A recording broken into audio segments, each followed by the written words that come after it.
మొదటిగా ఆరాధన వాక్యం అందరి దాసునిలో పెట్టి ప్రభావం మాటలు మాట్లాడడం మీ మాటను బట్టి ప్రభా నేను ఆరాధించాం. నేను ఎవరైనా యోగ్యం వారి పాత్రలు పాల్గొంటుంటే క్షమించండి ప్రభా. ఈ వారానికి జరగవలసిన వార కార్యక్రమం మీ హస్తాలను చెప్పుకుంటున్నా. నేను మనస్సులు చేరవచ్చారు, నా స్త్రీలు పురుషులు చిన్నపిల్లలు విద్యాదశలో ఉన్న వారందరూ చేరవచ్చారు. తండ్రి మీ పునరుద్ధాన దినమును పురస్కరించుకొని మా దేవ మీ నామాన్ని మహిమపరచుటకు ఘనపరచుటకు మా హృదయమాయకపరచు నీ సన్నిధానంలో చేర్చిన రీతిని బట్టి నీకే మహిమా ఘనత ప్రభావం చెల్లిస్తున్నాను. చదవబడిన వాక్య భాగాన్ని ఆశీర్వదించండి దేవా. మీరు మాతో మాట్లాడండి. అల్పులను మట్టిపులను ప్రభుని సులువుగా కలుగు చేసి అవసరమైన మాటలు మీరు మాకు వినిపించమని ప్రభు జీవించి అని వారి ఆత్మశక్తి చేత నడిపించమని సంఘం క్షణవారు చెందినట్టు వారికి రక్షణ చెందినట్టు సహాయం చేయమని కుమారుడు మానశకుడు ప్రభు యేసుక్రీస్తు వారి శ్రేష్టమైన నామములో ప్రార్థించి మిగిలి వినముగా ఈ వేడుకుంటున్నాం మా తండ్రి. ఆమేన్. అందరికీ వందనాలు.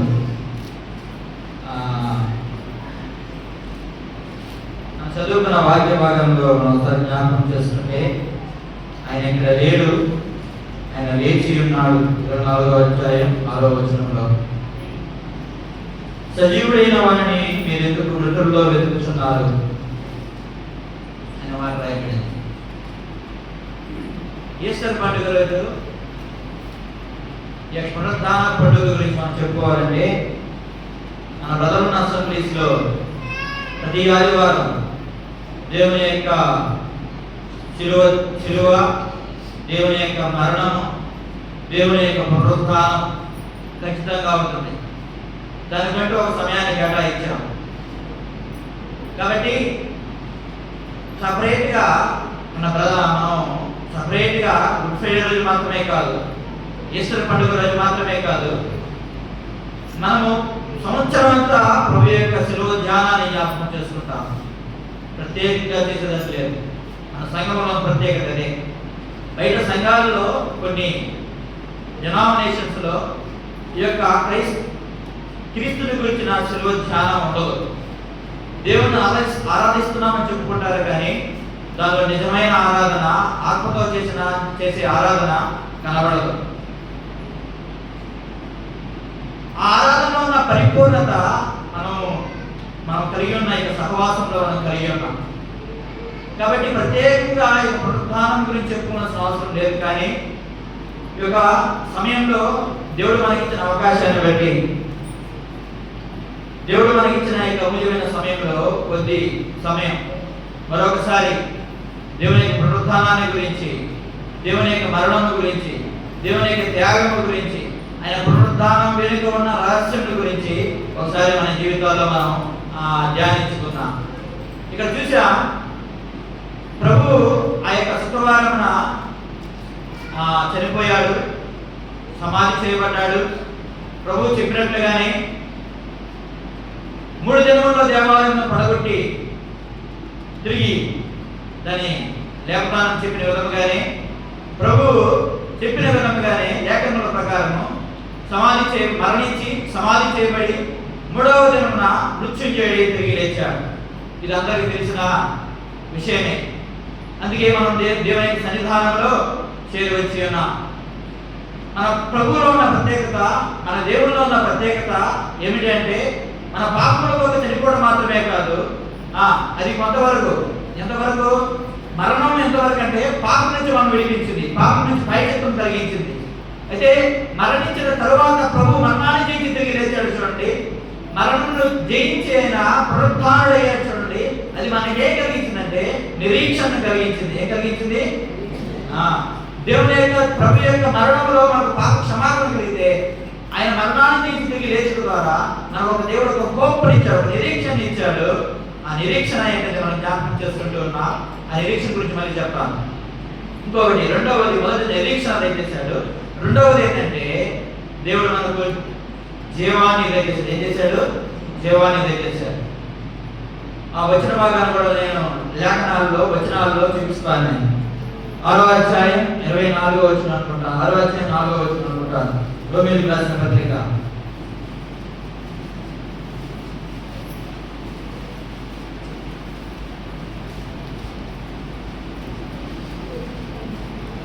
రోమీయులకు రాసిన పత్రిక 6వ అధ్యాయం కాబట్టి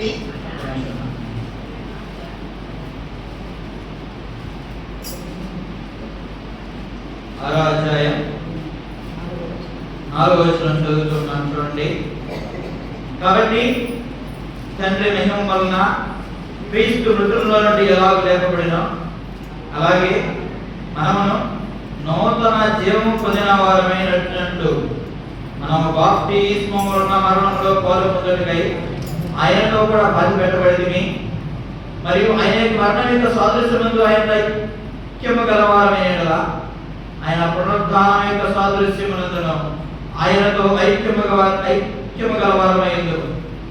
ఏమనగా మనం ఇక్కడ పాపముకు దాసము కాకున్నట్లు పాప శరీరం నిరతకమగునట్లు మన ప్రాచీన స్వభావం ఆయనతో కూడా సులువు వేయబడని ఎరుగదు. చనిపోయిన వాడు పాప విముక్తుడు ఎందుకు పొంది ఉన్నాడు. మనం క్రీస్తుతో కూడా చనిపోయినట్లా మృతులలో నుండి లేచిన క్రీస్తు ఎక్కడ చనిపోడనియు మరణములకు విఘ్నమైన ప్రభుత్వము లేదని ఎరిగి ఆయనతో కూడా జీవించుదమని నమ్ముచున్నాం. ఎలాగగా ఆయన చనిపోవడం చూడగా పాపం విషయమై ఒకమారే చనిపోయింది కానీ ఆయన జీవించడం చూడగా దేవుని విషయమై జీవించుచున్నాడు. దేవుని విషయమై అంటే ప్రభువు చనిపోవట, సమాధి చేయబడుట మన విశ్వాస జీవితంలో ఎలా ఉందంటే దేనికి పోలికగా ఉందంటే మనము మన పాప విషయమై చనిపోయాం కదా, దాన్ని బట్టి ప్రభు చనిపోయాడు. అయితే ఆయన లేకపోవడం ఎలా ఉందంటే మనం చనిపోయిన మనము తిరిగి జీవించాం. ఎలా జీవించాం? ఏ పాతిపెట్టబడ్డాయి అంటే మన పాపములు పాతిపెట్టబడ్డాయి. మనం పాపలంటే ఆ సిలువు కొట్టివేసాం. తర్వాత ప్రభు లేచున్నారు. ప్రభు ఎలా లేచాడు స్వతంత్రంగా, అలాగే మనం కూడా లేచి మనం నిత్య జీవం కలిగిన వాళ్ళంగా దక్కింపబడ్డాం. నూతన జీవాన్ని దేవుడు దయచేశాడు. ఇంతకుముందున్న పాపము, ఇంతకుముందున్న దోషము, ఇంతకుముందున్న కాముకత్వము, ఇంతకుముందున్న ఏదైతే మన జీవితాల్లో మనం కలిగి ఉన్నామో వాటన్నింటినీ పాతి పెట్టేశాం. ఇప్పుడు బతికింపబడ్డారు. ఏం చేయబడ్డామమ్మా? నూతన జీవాన్ని దేవుడు దయచేశాడు. అందుకే గ్రంథంలో ఎలా రాయబడింది? ఎవడైనా క్రీస్తునందున్న యెడల వాడు నూతన సృష్టి అని రాయబడింది. ఏమని రాయబడింది? ఎవడైనా క్రీస్తునందున్న యెడల వాడు నూతన సృష్టి. ఇదిగో పాతవి గతించెను, క్రొత్తవాయెను. పాతవి ఉన్నవి గతించిపోయాయి. కాబట్టి నూతన జీవితాన్ని దేవుడు దయచేశాడు. ఈ పునరుత్థాన దినములో దేవుడు మనకు దయచేసిన గొప్ప భాగ్యం ఏంటంటే నూతన జీవాన్ని దయచేశాడు. ఏం దయచేశాడు? నూతన జీవాన్ని దయచేశాడు. ఆయన పాప జీవితాన్ని తీసివేసి నూతన జీవనాన్ని తీసుకుని వచ్చాడు. ఇది కేవలము విశ్వాసులకు మాత్రమే కాదు, ఆయన ఎవరినైనా కూడా నూతన సృష్టిగా చేయగలరు. ఎటువంటి స్థితిలో ఉన్నా, ఏ పాపంలో ఉన్నా, ఏ జీవితంలో ఉన్నా వారందరినీ ప్రభు రక్షించగలడు. నూతన జీవాన్ని దయచేయగలడు. నూతన జీవము దయచేశాడు. రెండవ మాట ఆయన నిరీక్షణ దయచేశాడు. మొదటి పేతురు రాసిన మొదటి పత్రికలో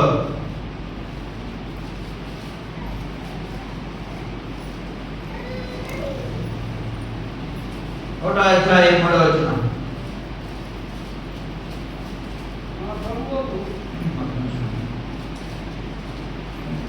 పేతురు మొదటి పత్రిక 1వ అధ్యాయం 3వ వచనం చదవండి. మన ప్రభువు యేసుక్రీస్తు తండ్రి అయిన దేవుడు తీర్పబడును గాక. మృతుల్లో నుండి యేసుక్రీస్తు తిరిగి లేచడం వలన జీవముతో కూడిన నిరీక్షణ మనకు కలుగునట్లు, అనగా అక్షయమైనది నిర్మలమైనది వాడబారనిదియునైన స్వాస్థ్యం మనకు కలిగినట్లు ఆయన తన విశేష కనికరము చొప్పున మనలను మరలా ఒకటి మనల్ని జనింపజేశాడు. రెండవది శ్రేష్టమైన జీవముతో కూడిన నిరీక్షణ చేశాడు. చేశాడు శ్రేష్టమైన నిరీక్షణ అంటే ఇంగ్లీష్ లో హోప్ అంటారు. నిరీక్షణ అంటే మన ప్రభు ఆయన మరణాన్ని నుంచి ఎలా తిరిగి లేచాడో అలాగే ఒకనాడు మనల్ని కూడా తిరిగి లేకపోతూ ఉన్నాడు. అందుకే ఈ వారమంతయు వీళ్ళు ఏం చేశారు? సమాధుల తోటకు వెళ్ళారు. వెళ్ళి ఆ సమాధులు ఏం చేశారు? శుభ్రం చేశారు. తర్వాత సున్నం కొట్టారు. పూలు అలంకరించారు. చూసి వచ్చారు. ఉదయాన్నే లేచి వెళ్ళారా సమాధుల కాడికి? ఉదయం పెద్దల కళ్ళ లేచి ఆ స్త్రీలు పెద్దల కళ్ళ లేచి వెళ్ళినప్పుడు అక్కడ సమాధి తిరుగుబడి ఉన్నట్టు చూశాను. వారు బైబిల్లో విస్మయం ఉన్నది, మా ప్రభు ఎక్కడున్నాడని వారు ఎంతో విభ్రాంతులు చెందినప్పుడు అక్కడ ఇద్దరు మనుషులు వారికి కనబడి, మీరెందుకు ఆవేదన పడుతున్నారు, ఎందుకు దుఃఖపడుతున్నారు? ఆయన మృతుల్లో ఉన్నవాడు కాదు, ఆయన లేచి ఉన్నాడు, సజీవుడై ఉన్నాడు అని వారితో దోత చెప్పింది. మీరు వెళ్ళారా సమాధి కాడికి? వెళ్ళలేదు. ఎంతకమ్మా వెళ్ళారా? వాడికి చొప్పున వెళ్తారు కొందరు. అయితే ఇప్పుడు కాదు వెళ్ళవలసింది, వెళ్ళవలసిన అవసరం లేదు. రెప్పపాటు కాలంలో ఆ యొక్క సమాధులు తెరవబడతాయి. ప్రధాన దూత శబ్దంతో ఆర్భాటంతో ప్రభు మేఘారుడై వస్తున్నాడు. తన తలబోర ఆ బోర మోగినప్పుడు రెప్పపాటు కాలంలో ఆయన సంఘం తీసుకొని వస్తున్నాడు. ఆనాడు ఆ రెప్పపాటు కాలంలో సమాధులు తెరవబడతాయి.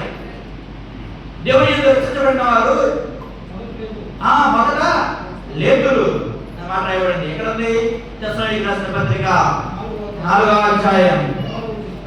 దీన్ని చూద్దాం. ఆర్భాటముతోను ప్రధాన దూత శబ్దముతోను దేవుని బోరతోను పరలోకము నుండి ప్రభు దిగి వచ్చును. క్రీస్తునందు మృతులైన వారు మొదట లేతులు, ఆ మీదట సజీవులమై నిలిచి మనము వారితో కూడా ఏకముగా ప్రభుని ఎదుర్కొన్నట్టు ఆకాశమండలములకు మేఘాల మీద పడిపోబడదుము అన్నాడు. మేఘాల మీద కాబట్టి మన నిరీక్షణ ఏంటి అంటే, ఆయన మనకు దయచేసిన నిరీక్షణ ఏమిటి అంటే, ఒకనాడు మన కొరకు ప్రభు వస్తాడు. ఆయన ఎలాగో ఫలముగా సమాజంలోంచి మృత్యుంజయుడై తిరిగి లేచాడో అలాగే మనము కూడా ప్రభుని ఎదుర్కోవడానికి వెళుతూ ఉన్నాం. మనందరం లేకపోతూ ఉన్నాడు. అదే క్రైస్తవుని నిరీక్షణ, ఇదే క్రైస్తవుని యొక్క నిరీక్షణ. ఈ నిరీక్షణతోనే బతికిపోయి ఉన్నాం. ఈ నిరీక్షణతోనే మన లోకంలో జీవిస్తూ ఉన్నాం. ఒకనాడు మన ప్రభు రాడు అంటే ప్రభు కూడా ఎదురు చూడాల్సిన అవసరం లేదు, ఇంత ప్రయాసపడాల్సిన అవసరం లేదు, ఇంత క్రమబద్ధీకరణగా విశ్వాస జీవితంలో కొనసాగాల్సిన అవసరం లేదు. ఎందుకు మనం ఎదురు చూస్తూ ఉన్నాం? ఎందుకు దేవుడిని ఆరాధిస్తున్నాం అంటే, ఒకనాడు ప్రభు రాబోతున్నాడు. అందరినీ ప్రభు లేకపోతున్నాడు. కొందరిని తీర్పు పునరుద్ధానమును, కొందరిని జీవ పునరుద్ధానముకు లేకపోతున్నాడు. మొదలు లేపేది క్రీస్తునందు మృతులైన వారు మొదట లేతురు అని రాయబడి. కాబట్టి ఆయన లేచుడు మాత్రమే కాదు, ఆయన మాత్రమే లేచుడు మాత్రమే కాదు, మనందరినీ లేకపోతున్నాడు. అంటే ఇంతకుముందు రక్షించబడిన వారిని కూడా ఆయన లేకపోతూ ఉన్నాడు. ప్రభు లేచినప్పుడు అనేక మంది ముందుగా ఉండిన భక్తులు లేచారు. వారు లేచి తమను తాము అనేకులు కనిపెట్టుకున్నారు, తమను తాము అనేకులకు కనిపెట్టుకున్నారు. ఇది క్రైస్తవుని యొక్క నిరీక్షణ. ఈ నిరీక్షణ మీద మన విశ్వాసం ఆధారపడి ఉంది.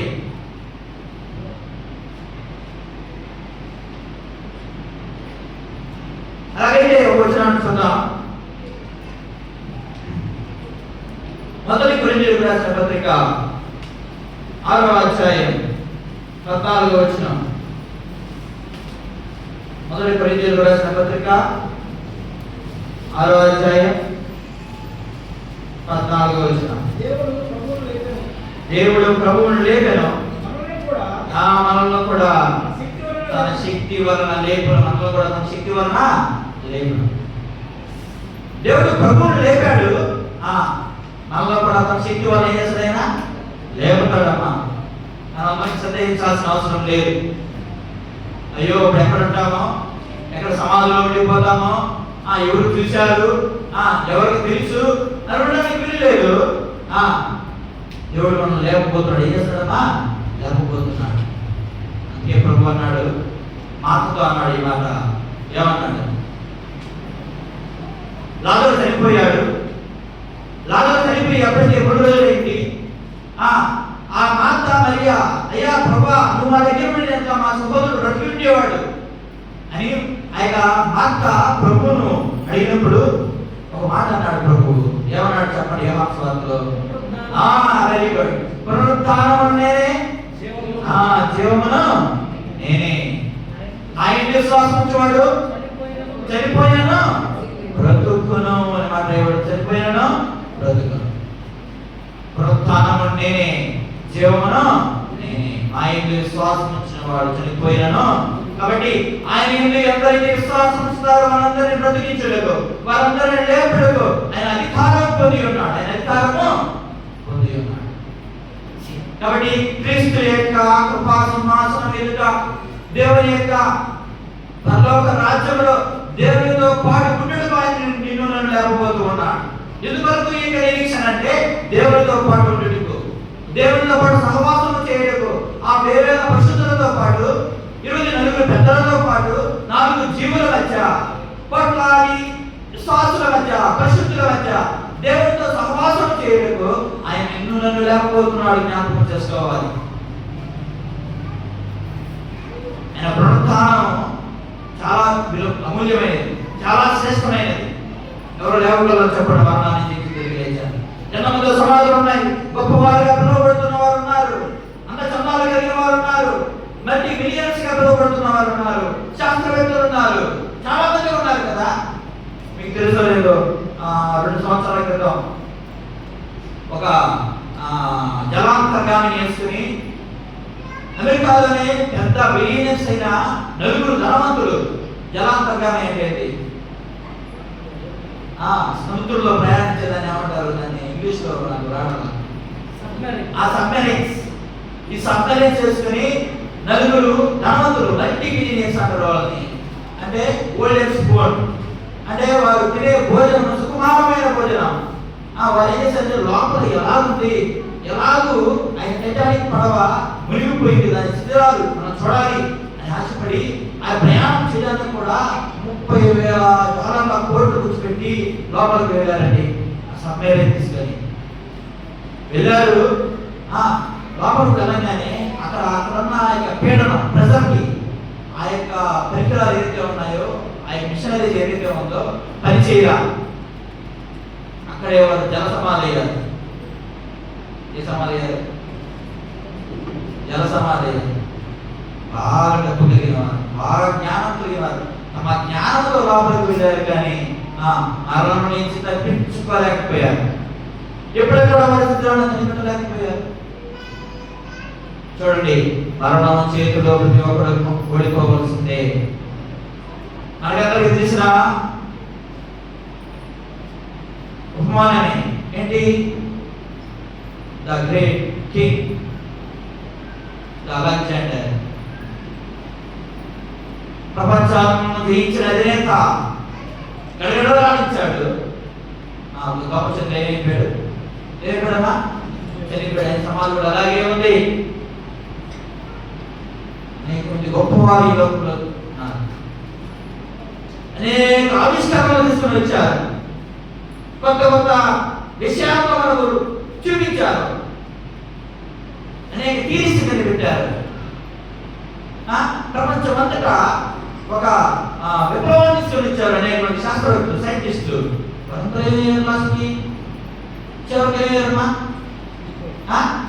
చనిపోయారు, మరణం చేతిలో ఓడిపోయారు. సమాధులు అలాగే ఉన్నాయి. ఏ సమాధి తెరవలేదు, ఎవరి సమాధి కూడా, ఎవరు కూడా మరణాన్ని నుంచి తిరిగి రావలేదు. మరణాన్ని నుంచి తిరిగి లేస్తానని మరణం సమాధిలో కూర్చున్న వారు కూడా సమాధి చేయబడ్డారు. జ్ఞానాన్ని చెప్పి, భావ జ్ఞానం చెప్పిన వాడిని కూడా ఆయన మరణం చేతిలో ఓడిపోయాడు. మన ప్రభువులో ఉన్న ప్రత్యేకత, మన ప్రభువులో ఉన్న శ్రేష్టమైన విషయం ఏంటంటే ఆయన మరణాన్ని జయించి తిరిగి లేచాడు. ఏం చేశాడు? మరణాన్ని జయించి తిరిగి లేచాడు. అందుకే ఈ శుభదినాన్ని మనం పురస్కరించుకొని ప్రభు యొక్క మరణం దాని యొక్క అనుకున్న పునరుత్థానం కూడా రహస్యాన్ని మనము ప్రచురం చేస్తున్నాం. ఏం చేస్తున్నామా? ప్రచురము చేస్తున్నాం. కాబట్టి యేసుక్రీస్తు యొక్క పునరుత్థానంలో మన మనకు వచ్చిన 2 విషయాలు, నాకు ఇచ్చిన 2 విషయాలు నేను చెప్తున్నాను. మీకు ఇంకా తెలుసుంటే మంచిదే. నేను నేర్చుకుని చెప్తున్నాను. మొట్టమొదటిది, దేవుడు మనకు నూతన జీవాన్ని దయచేశాడు. ఏం చేశాడు?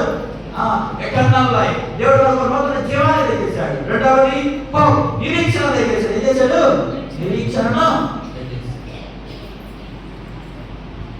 అలాగే ప్రభు చనిపోయిన తర్వాత ఆయన పునరుత్థానుడైన తర్వాత కొన్ని విషయాలను క్రైస్తవ భక్తులకు, క్రైస్తవ సంఘానికి ఆయన ఉపదేశించాడు. ఏం చేశాడు? ప్రభు చనిపోయిన తర్వాత 8 దినములు తను తాను ప్రత్యక్షపరుచుకున్నాడమ్మా. 8 దినములు తను తాను ప్రత్యక్షపరుచుకున్నాడు. మొదటగా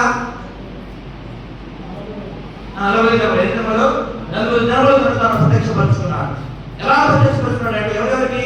ఆ సేవకు ప్రత్యక్షపరుచుకున్నాడు. తనతో పాటు ఆ శిష్యులకు ప్రత్యక్షపరుచుకున్నాడు.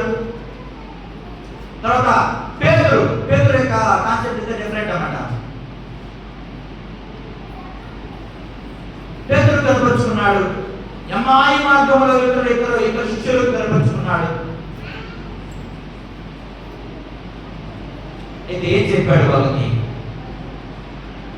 ఏం ఉపదేశించాడు వాళ్ళకి అని మనం జ్ఞాపకం చేసుకుంటే, పేతురు విషయంలో మనం చూద్దామా? పేతురు విషయం, పేతురు యేసు ప్రభు చనిపోయాడని 3 సార్లు బొక్కి ఇంక మనం రక్షించడానికి ఎవరు లేరు కాబట్టి తిరిగి చేపల పట్టడానికి వెళదాం రండి అని తన మనసులో అనుకున్నాడు. ఎవరమ్మా? పేతురు. యోహాను సువార్త 21వ అధ్యాయం. నేను ఒక 10 నిమిషాలు ముగిస్తాను. ఈ 10 నిమిషాలు చెప్పే మాటలు మీరు ధ్యానం చేయగలరండి. యోహాను సువార్త 21వ అధ్యాయం.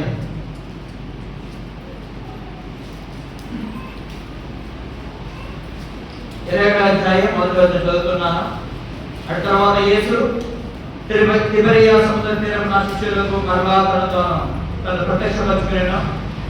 ఆయన తను ప్రత్యక్షపరుచుకునేదనగా అందరికీ తెలిసిన విషయమే. మొత్తం చదువు నేను అక్కడ వారు చేపలు పట్టడానికి వెళ్ళినప్పుడు వారికి చేపలు దొరకలేదు.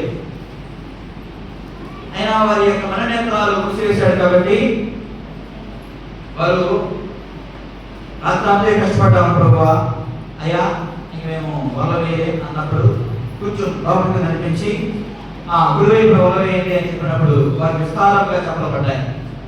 అప్పుడు వస్త్రహీనుడై ఉన్న పేతురు ఈయన ప్రభు సుమి అని ఎరిగి ఆయన నీళ్ళలో దూకాడు. తెలిసిన వాక్య భాగ్యం. అయితే తర్వాత అన్న మాట ఏంటంటే, ఇక్కడ చూడండి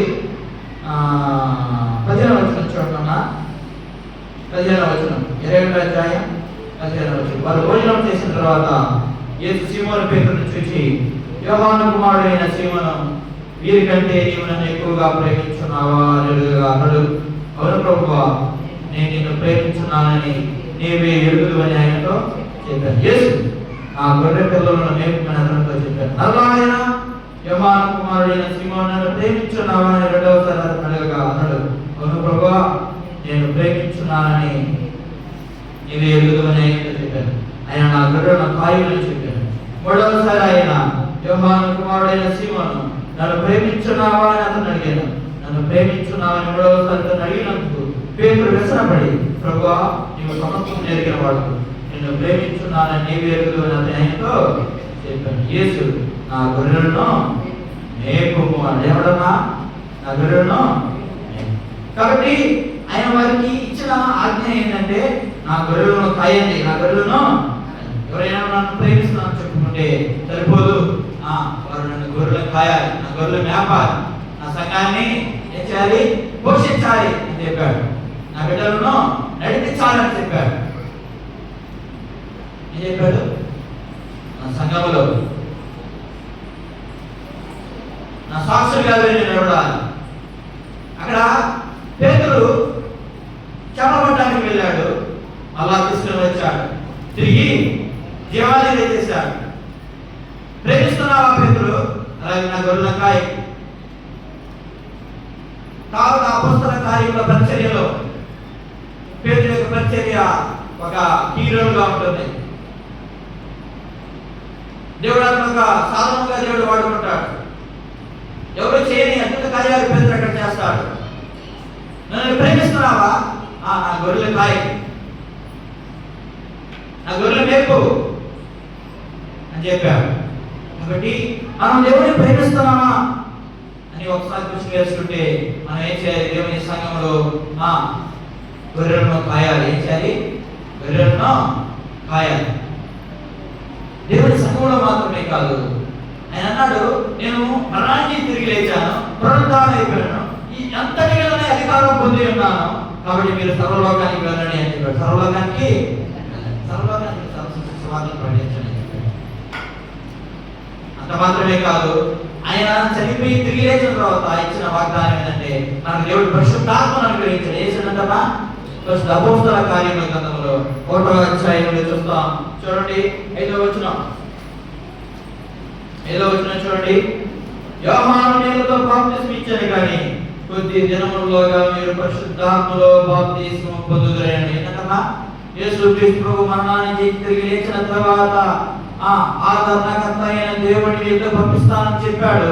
అదే విధంగా ఆదరణకర్త అయిన దేవుడైన పరిశుద్ధాత్మ దేవుడిని ఈ లోకానికి ఆయన అనుగ్రహించాడు. ఆయన సర్వసత్యములోనే నడిపించాడు. ఎక్కడ నడిపించాడు? సర్వసత్యములోనే నడిపించాడు. ఇంతకుముందు ఆ యొక్క కాలంలో పరిశుద్ధాత్మ దేవుడు వచ్చిపోతుండేవాడు. తన కార్యమును ఉన్నప్పుడు మాత్రమే కనబడేవాడు. ఇప్పుడైతే ప్రభు శాశ్వతముగా ఎక్కడున్నాడు? భూలోకంలో. ఎక్కడున్నాడు? భూలోకం. తన హృదయంలో తన సంచకరువుగా పెట్టేశాడు పరిశుద్ధాత్మని. ఎలా చేశాడమ్మా? ఒక సంచకరువుగా పెట్టేశాడు. శాశ్వతముగా నీ హృదయంలోనే దేవుడు ఉన్నాడు. ఇప్పుడు అందుకే హృదయమే దేవుని ఆలయం. మీరు దేవునికి ఆలయం ఉన్నారని మీరు ఎదురా హృదయంలోనే మన దేవుడిని ఆయన ప్రశ్నించేశాడు. ఆయన పాపం చేస్తున్నప్పుడు, మనం ఏదైనా దోషము దేవుని దృష్టి చేస్తున్నప్పుడు ఎవరో మనకి చెప్పాల్సిన అవసరం లేదు. లోపలే దేవుడు ఉన్నాడు, గర్దిస్తూ ఉంటాడు. లోపలే దేవుడు ఉన్నాడు, ప్రశ్నిస్తూ ఉంటాడు. నువ్వు చేసే తప్పు అని మనస్సాక్షి గర్దించేవాడు ఎవరు కదా? లోపల ఉన్న పరిశుద్ధాత్మ దేవుడే. లోపల ఉన్న పరిశుద్ధాత్మ దేవుడే. కాబట్టి మన ప్రభు తిరిగి లేచి ఆరోహణ మృత్యు చేయడం తర్వాత మనకు ఒక ఆదరణకర్తను సంచకరువుగా చేశాడు. మొట్టమొదటిది ప్రభు యొక్క మరణం, తర్వాత ప్రభు యొక్క సమాధి, తర్వాత ప్రభు యొక్క పునరుత్థానం, తర్వాత ఏంటమ్మా? మరణము, శిలువ యాగము, ఆయన మరణము, ఆయన సమాధి, తర్వాత ఆయన యొక్క పునరుద్ధానం. ఈ 4 విషయాలు చాలా ఇంపార్టెంట్. మన క్రైస్తవ జీవితంలో జీవిస్తున్నాం కాబట్టి ఈ 4 విషయాల మీద మనకు పట్టు ఉండాలి. ఆ 4 విషయాలు ఏంటంటే, మొట్టమొదటిది ఏంటి? దేవుని యొక్క శిలువ యాగం. రెండవది ఏంటి? దేవుని యొక్క శిలువ మరణం. మూడవది దేవుని యొక్క సమాధి. నాలుగవది దేవుని యొక్క పునరుత్థానం. ఈ 4 మాటలు మనం చూస్తే ఒక విషయాన్ని మనం జ్ఞాపకం చేసుకుని ఒక విషయాన్ని మనం తలపోసుకోవచ్చు. ఏంటంటే మన ప్రభువు మన నిమిత్తమై శిలువ యాగం చేయబడ్డాడు. మన పొందవలసిన దోష శిక్షను, మన పొందవలసిన ఆ యొక్క తీర్పును ప్రభువు భరించాడు. మనం పొందవలసిన దోష శిక్ష ప్రభువు భరించాడు. తర్వాత ఏంటి? ఆ దోష శిక్షను తన మరణం ద్వారా కొట్టివేశాడు. ఏం చేశాడమ్మా? తన మరణం ద్వారా కొట్టివేశాడు. తర్వాత మూడవది ఏంటి? సమాధి చేయబడ్డాడు. నాలుగవది పునరుత్థానం. ఆయన మరణాన్ని తిరిగి లేచాడు. అదేవిధంగా మన యొక్క జీవితంలో మనం పొందవలసిన దోష శిక్ష మనం ఏం చేయాలి తెలుసా? సిలువకు పట్టాలి. దేనికి పట్టాలి? సిలువకు పట్టాలి. అదేం చేయాలి? అది మరణించాలి. మనలో ఉన్న పాప స్వభావం ఏం చేయాలి? ప్రాచీన స్వభావం ఏం చేయాలమ్మా? మరణించాలి. మూడవది ఏంటంటే మన ప్రాచీన స్వభావం ఏం చేయాలి? సమాధి చేయబడాలి. ఏం చేయబడాలి? సమాధి చేయబడాలి. అంత మాత్రమే కాదు, సమాధి చేయబడిన తర్వాత నూతన జీవాన్ని మనం పొందాలి. ఏం చేయాలి? నూతన జీవాన్ని పొందాలి. ఆయన మాటల ద్వారా, ఆయన సాక్ష్యము ద్వారా, ఆయన వ్యక్తిగత పరిచర్య ద్వారా, ఆయన రక్తము ద్వారా మనం ఏం చేయాలి? నూతన పరచబడాలి. ఏం చేయబడాలన్నా? నూతన పరచబడాలి. ఒక మాట నేను ముగిస్తాను. నాకు రోమిలకు రాసిన పత్రిక ఏంటమ్మా? రోమిలకు రాసిన పత్రిక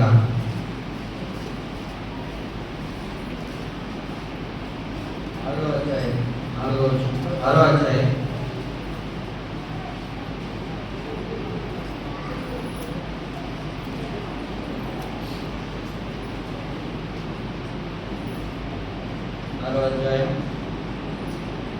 17వ వచనం చూడండి. మీరు పాపములకు దాసులై ఉంటరి కానీ ఏ ఉపదేశ క్రమమును మీరు అప్పగింపబడితిరో దానికి హృదయపూర్వకంగా లోబడిన వారై పాపం నుండి మోచింపబడి నీతికి దాసులైతిరి. ఇందుకు దేవునికి స్తోత్రం. ఏంటమ్మా? ముందు మనం దేనికి దాసులమైనవి? దేనికి దాసులమై ఉన్నాం? పాపమునకు దాసులమై ఉన్నాం. దేనికి దాసులమై ఉన్నామో? పాపం. మన జీవితంలో పాపం ప్రభుత్వం చేసిందంట. కాబట్టి మళ్ళీ వెలిగించబడిన మీదట, మళ్ళీ నిశ్చయం పొందిన మీదట ఆ పాత స్వభావము మనలో ఉండకూడదు. ఆ దాసులుగా మనం ఉండకూడదు. మళ్ళా ఆ దాసత్వాన్ని పోకూడదు. మళ్ళా ఆ యొక్క పాపం అనే జీవితాలు మనం చేయకూడదు. ఇందు నిమిత్తమై పిలువబడ్డాము. ఇందు నిమిత్తమై మన ప్రభువు మన కొరకు రక్తాన్ని కార్చాడు, సమాధి చేయబడ్డాడు, మరణించాడు, తిరిగి లేచాడు.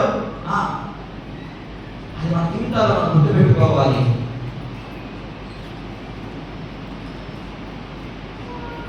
పేతురు తప్పిపోయాడు,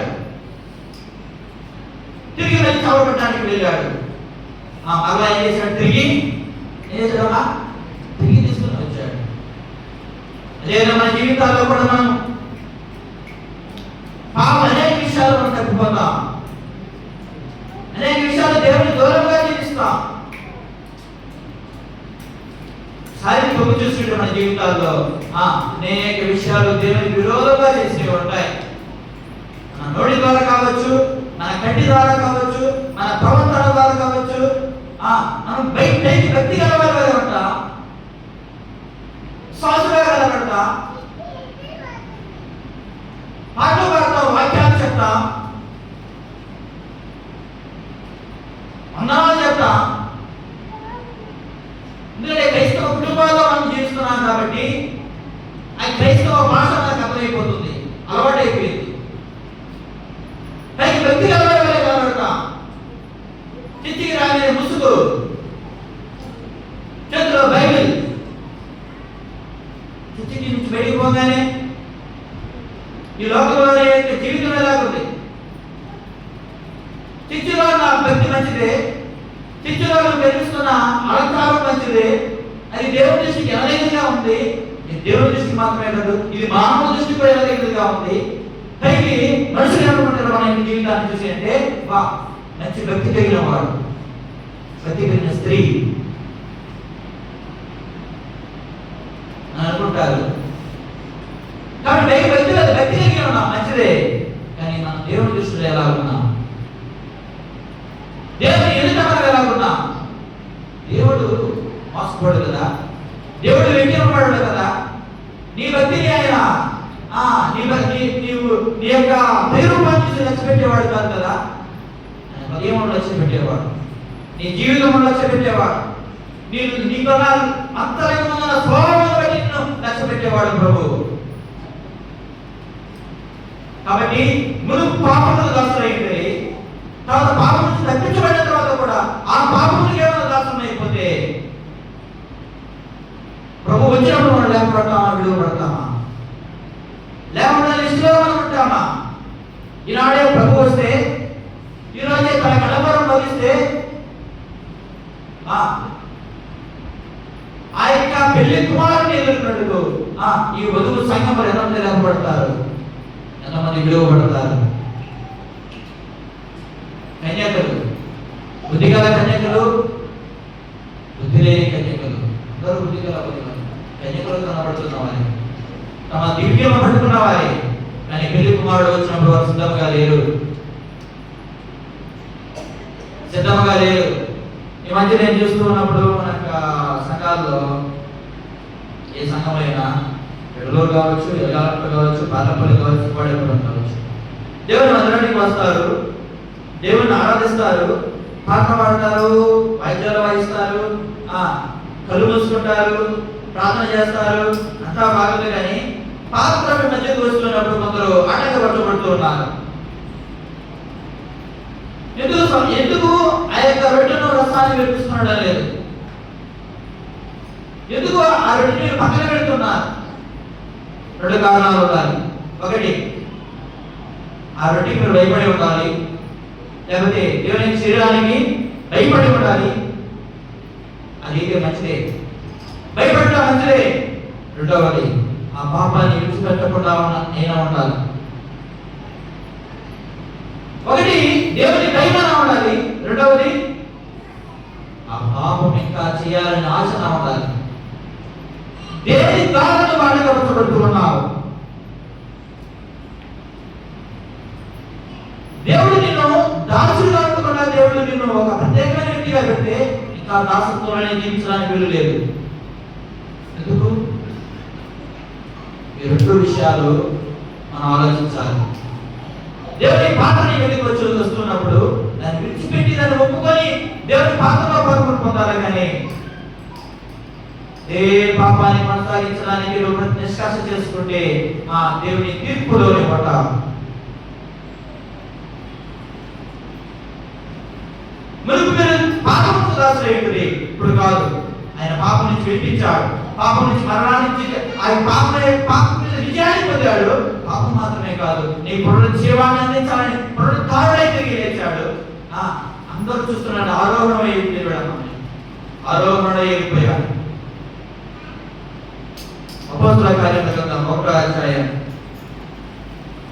అపోస్తుల కార్యముల గ్రంథం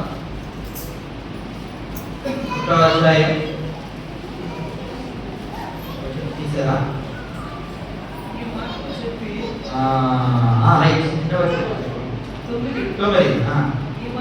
ఈ మాటలు చెప్పి వారు చూచుచుండగా ఆయన ఆరోహణమాయను. అప్పుడు వారి కన్నులు కనబడకుండా ఒక మేఘం ఆయన కొనిపోయారు. ఆయన వెలుచుండగా వారు ఆకాశం వైపు పేరు చూచుచుండీ, ఇదిగో తెల్లని వస్త్రం ధరించుకుని 2 మనుషులు వారి యొద్ద నిలిచి, గలిలయ మనుషులారా, మీరెందుకు గురించి ఆకాశం వైపు చూస్తున్నారు? మీ ఎదుటి పరలోకమును చేర్చుకొనబడిన యేసే ఏ రీతిగా పరలోకం వెళ్ళడం మీరు చూసిరో ఆ రీతిగానే ఆయన తిరిగి వచ్చినని వారితో చెప్పిరి. మనుషులు చెప్పిన మాట కాదు, దేవదూతలు ఏది చెప్పిన మాట. ఎలాగో తిరిగి వెళ్ళాడు, మళ్ళా ఆయన ఏం చెబుతున్నాడమ్మా? మళ్ళా అదే విధంగా తిరిగి రాబోతున్నాడు. చేప ఆయన చేతిలో ఉన్నది, ప్రతి వారి జీవితం ఆయన చేతిలో ఉన్నది. ప్రతి వాడు చేసిన క్రియలు చెప్పున ప్రతీకారం చేయడు, ప్రతిఫలించుటకు ఆయన సిద్ధంగా రాబోతున్నాడు. ఖచ్చితంగా వస్తాడు, చెప్పిన మాట తప్పడు. ప్రతి వాణి జీతం వారి ఒడిలో వేయబోతున్నాడు, ప్రతి వాణి జీతం ఆయన వారి ఒడిలో వేయబోతున్నాడు. అంతగా మంచిదే. మారవలసింది వస్త్రములు కాదు, మారవలసింది అలంకరణ కాదు, ఇక బాహ్యమైన అలంకరణ కాదు. మారవలసింది క్రైస్తవ జీవితాలు మారాలి, విశ్వాస జీవితాలు మారాలి, మన జీవితాల్లో ఉన్న ఉద్యమం మారాలి. ఎన్నో గుడ్ ఫ్రైడేలు గడిచిపోయాయి, ఎన్నో ఈస్టర్లు గడిచిపోయాయి, ఎన్నో సంవత్సరాలు గడిచిపోయాయి. ఎవరో ప్రాయం మొదలుకొని 34 సంవత్సరాలు వచ్చాయి. నాకు కూడా చూస్తున్నాయి. కానీ ఎన్నో సంవత్సరాలు గడిచిపోబోతున్నాయి. కానీ ఈ సంవత్సరాలు గడిచిపోతున్నాయి. కానీ మన బ్రతుకులు మారట్లా, మన శ్వాస జీవితాలు మారట్లా. దేవుని కొరకు మనం ఏం చేస్తున్నాం? ఎలాగో జీవిస్తున్నాం? మిమ్మల్ని ఏదో పెద్ద కార్యాలు చేయడం చెప్పకుండా, కనీసం వాళ్ళ కార్యక్రమాలు రాసి వచ్చేవారు లేరు, కనీసం గృహపడికి వచ్చేవారు లేరు. ఏమిటి ఆ భక్తి? అంతమందున్న భక్తి ఎట్టిపోయింది, అంతమందున్న శ్వాస జీవితం ఎట్టిపోయింది. పనులు ఉంటాయి, ఓకే, ఒప్పుకుంటున్నా. పనులను అనుకూలపరుచుకొని ఒక్కరోజు ఎక్కడ ఒక్క రోజున వస్తున్నామా దేవుడి సన్నిధికి? కనీసం ఒక్క రోజున వస్తున్నామా?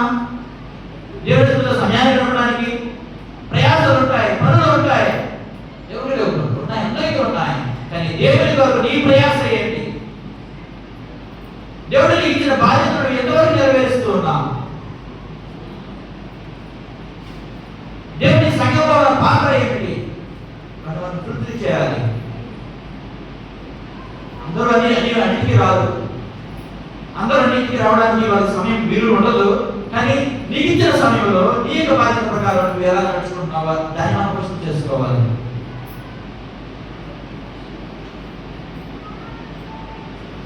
కాబట్టి మన ప్రభు మన కొరకు చనిపోయాడు.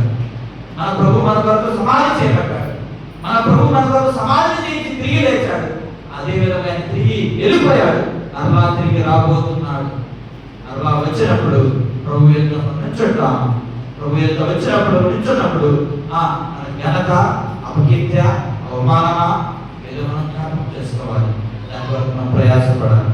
అలా మనం హెచ్చరింపబడి దేవుని పరిచయంలో ముందుకు కొనసాగాలని ప్రభు పెట్టమని చేసి ముగిస్తున్నాను. కొద్ది మాటలు అందరిలో దేవుడు ఆశీర్వదించును గాక. ఆమేన్.